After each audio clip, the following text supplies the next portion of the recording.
ప్రకాశం జిల్లా త్రిపురాంతకం ఎంపీపీగా వైఎస్ఆర్సీపీ అభ్యర్థి విజయం సాధించారు. వైఎస్ఆర్సీపీ అభ్యర్థి ఆళ్ల సుబ్బమ్మ గెలుపొందారు. బలం లేకపోయినా టీడీపీ అనేక కుట్రలు చేసింది. వైఎస్ఆర్సీపీ ఎంపీటీసీ సభ్యులకు బెదిరింపులు ప్రలోభాలకు తెరలేపింది. చివరకు కూటమి కుట్రలు పటాపంచలయ్యాయి. త్రిపురాంతకం నుంచి మరింత సమాచారం మా ప్రతినిధి శ్రీనివాస్ అందిస్తారు. శ్రీనివాస్, త్రిపురాంతకం ఎంపీపీ ఎన్నికకు సంబంధించిన వివరాలేంటి?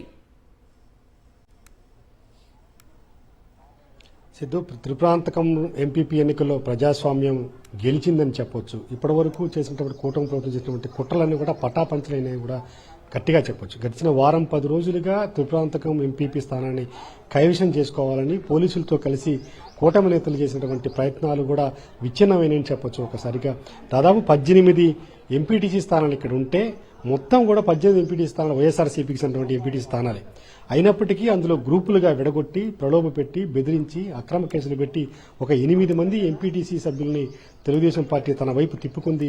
మిగిలిన 10 మంది ఉన్నారు కాబట్టి వైఎస్ఆర్సీపీ తరఫున ఎలాగైనా వైఎస్ఆర్సీపీ గెలుస్తుందనే ఒక భయంతో మళ్లీ ఒక 2 మీద అట్రాసిటీ హత్యాయత్నం కేసులు పెట్టారు. అందులో ఒకరి జైలు పాలయ్యారు. ఆ జైలు పాలైనటువంటి ఆళ్ల అంజనేయ రెడ్డి ఎంపీపీ వైసీపీ అభ్యర్థిగా ఉన్నాడు. మరొక వ్యక్తికి బెయిల్ రావడంతో ఇక్కడే ఉండిపోయారు. మొత్తం మీద 8 మంది వైఎస్ఆర్సీపీ కాంగ్రెస్ పార్టీకి సభ్యులు క్లియర్గా మెజార్టీ ఉంది. మరొకరి మీద ప్రలోభ పెట్టి ఈరోజు ఎలక్షన్లకి ముందు వరకు ఒక 10 నిమిషాల ముందు వరకు నిర్బంధంలో ఉంచారు. ఎలాగోలా వైఎస్ఆర్సీపీ ఎమ్మెల్యే స్థానిక ఎమ్మెల్యే పెట్టిన ఒత్తిడి కావచ్చు, వైఎస్ఆర్సీపీ ఖచ్చితంగా ఓటు వేయాలని ఒక సంకల్పం కావచ్చు, ఆ ఎంపీటీసీ కూడా జాయిన్ కావడంతో మొత్తం టర్న్ అయిపోయింది. కేవలం ఒక ఎంపీటీసీ అభ్యర్థి ఎటువైపు మొగ్గు చూపితే అటువైపు విజయం సాధించేటువంటి పరిస్థితి, ఉత్కంఠభరిత పరిస్థితి వచ్చింది.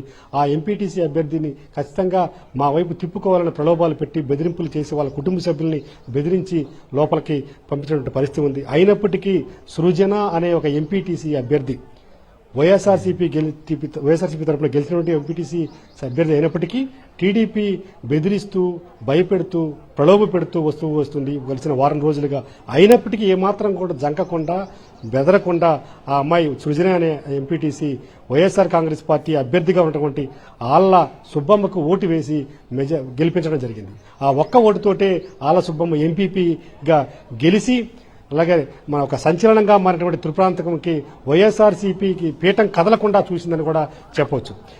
నిజంగా చెప్పాలంటే గడిచిన కొద్ది రోజులుగా వైఎస్ఆర్ కాంగ్రెస్ పార్టీ గెలవడానికే వీల్లేదు. ఇక్కడ మేమే ఎంపీపీ స్థానాన్ని గెలుచుకోవాలి, గ్రాంట్లన్నీ మా చేతుల మీదనే జరగాలి అని ఒక దృఢమైనటువంటి సంకల్పంతో కూటమి నేతలు చేసినటువంటి కుయుక్తులు లేవు, కుట్రలు లేవని కూడా మనం చెప్పొచ్చు. నిజంగా పోలీసులను అడ్డు పెట్టుకుని అట్రాసిటీ కేసులు పెట్టారు, 307 కేసులు పెట్టారు.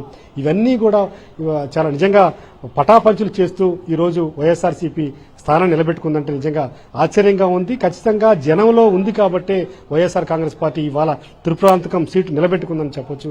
అలాగే ఈ నియోజకవర్గంలో ఉన్నటువంటి కోఆప్షన్ మెంబర్ కానీ ఎర్రగొండపాలెం వైస్ ఎంపీపీ పుల్లల చెరువు కానీ 3 స్థానాల్లో కూడా వైఎస్ఆర్సీపీ ఖాతాలోనే ఉండిపోయినాయని చెప్పడంలో ఏమాత్రం ఇక్కడ బలం తగ్గలేదని చెప్పడంలో కూడా ఘంటాపథంగా చెప్పొచ్చు. ఎందుకంటే కూటమి నేతలు కానీ కూటమి ప్రభుత్వం కానీ ఎన్ని కుయుక్తులు కుట్రలు చేసినప్పటికీ జనంలో వైఎస్ఆర్సీపీ బ్రతికే ఉంది, సజీవుగా ఉందని చెప్పడానికి ఈ ఎన్నికలే సజావుగా కారణంగా చెప్పొచ్చు. ఎందుకంటే ఎన్ని బెదిరింపులు, ఎన్ని కుట్రలు, ఎంత అరెస్ట్ చేస్తామని తప్పుడు కేసులు పెట్టినప్పటికీ కూడా ఇవాళ వైఎస్ఆర్సీపీ సజీవంగా నిలబడింది కాబట్టి జనంలో బలంగా ఉంది వైఎస్ఆర్ కాంగ్రెస్ పార్టీ. అలాగే మార్కాపురం స్థానాన్ని కూడా వైఎస్ఆర్ కాంగ్రెస్ పార్టీ ఎంపీపీ స్థానం నిలబెట్టుకుంది. ఎన్ని ప్రలోభాలు చేసినప్పటికీ కూడా వాళ్ళకి బలం లేదు కాబట్టి తేలిపోయిందని కూడా చెప్పవచ్చు. సిద్ధు. ఓకే శ్రీనివాస్.